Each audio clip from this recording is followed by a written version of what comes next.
Have you ever been so sure you were a genius that you accidentally ended up looking like a horror movie extra? This is the story of how I spent what could have been the best summer of my life as a 10-year-old, lurking in a basement with a knitted beret stuck to my face. Welcome to More or Less True, a collection of stories designed to help you unwind, laugh quietly, and eventually drift off. These are the quirky, nostalgic, and occasionally foolish moments that make up a life well lived, or at least a life survived. So adjust your pillow, let the noise of the day fade into the background, and settle in as we revisit a time when the world felt a little bit smaller and a lot more ridiculous.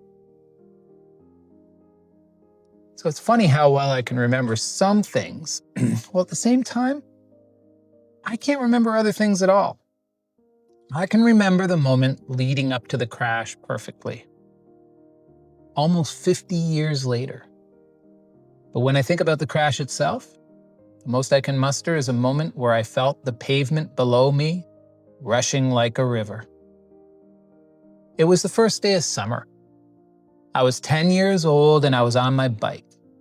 Now, it might be hard to understand how much this moment mattered if you're not a child of the 70s or the 80s, but it mattered. And to make it matter even more, I was going fast, down a hill. This wasn't just any hill either. This was a hill so notorious that every kid in the neighborhood simply knew it as the hill. The hill was a dragon to be tamed. It was how we signified our bravery, our worthiness to the group. It brought out our adventurous side. It egged us on to deeper thrills. The hill put ideas in our head. It was a mesmerizing kind of telepathy that had us doing things we couldn't believe. The hill had us riding down at full speed with feet out, no hands, eyes closed, standing up on the banana seat. Was it the hill that put that idea in my head? I can remember it popping in there with the shimmering visuals of youth, like a too fast home movie. I was staring down at the spinning tire when it came to me. My brakes were fine as far as they went, but I'd stop much faster if I stuck something in the front tires. Then it dawned on me. I'd invented instant brakes. Holy shit, I thought to myself. My heart started beating even faster at the swear. I didn't use that kind of language. The shock almost knocked me off my bike. But it was indeed a shocking idea. If I was right, and I jammed something into the front wheel of my bike, it would stop my bike in a new and better way. I'd be a famous inventor, just like I'd read about in books. All that was left was to test my hypothesis. I needed something I could stick in the front tire. I was getting close to the bottom of the hill, so I needed to come up with something quick. I looked down, and it came to me. I would use my foot. I'd originally thought of a stick or a pole to bring me to a stop, but my foot was an even better idea. I wouldn't need to carry some extra brake stick with me if I used my foot. The seemingly contradictory fact was that my foot was always handy. Not only was this the most efficient way to stop, but it was also the most convenient. Convinced of my genius, there was nothing left to do but enact my plan. Armed with the ignorant confidence of youth, I jammed my foot into the bike's front tire. Now, many things crystallized for me in that moment. First, maybe I wasn't a genius. But I also realized that I was a quick study. I developed an instantaneous, visceral sense of kinematics as centrifugal force threw me over the handlebars. And I learned about friction as it was applied to my face, leaving little skin bits on the pavement behind. It may seem hard to believe, but it didn't hurt. I was probably in shock. That would certainly explain why I calmly got back on my bike and rode back home with half my face ripped off. Sure, there was blood, but I was a rough and tumble kid. I'd seen blood before. I didn't really get an inkling of how wrong things were until I got home, and I saw my mom's reaction to seeing me. My mom was normally calm and rational. She just happened to be on her way out as I came home.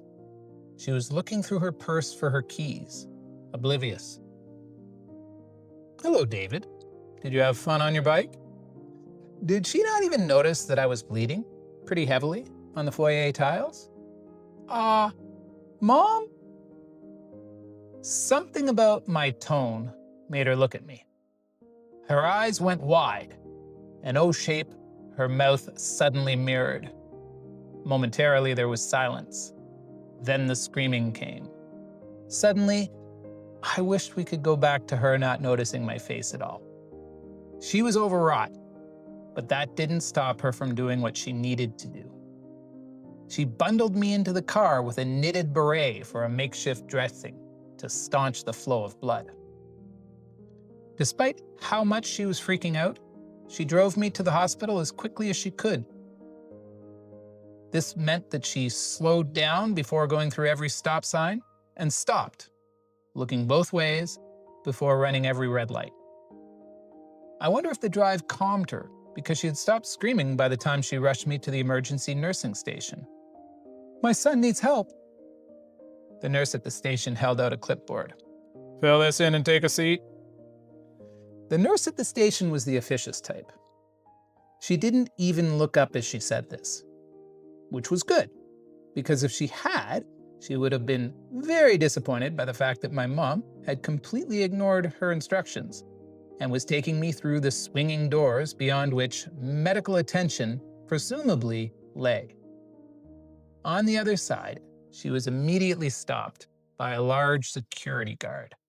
I remember looking at that guy and thinking, he looks like a bull. He had a bulbous nose and hair that continued down his thick neck, presumably over his entire back. "Ma'am, you can't go in here." Mom stopped and pointed at my face. "Do you see my son's face? I will do this to you if I have to." My mom was only 5'1" and petite, but in that moment she dwarfed the security guard. The next thing I knew, we were with a doctor who replaced the knitted beret with a much more sanitary gauze bandage.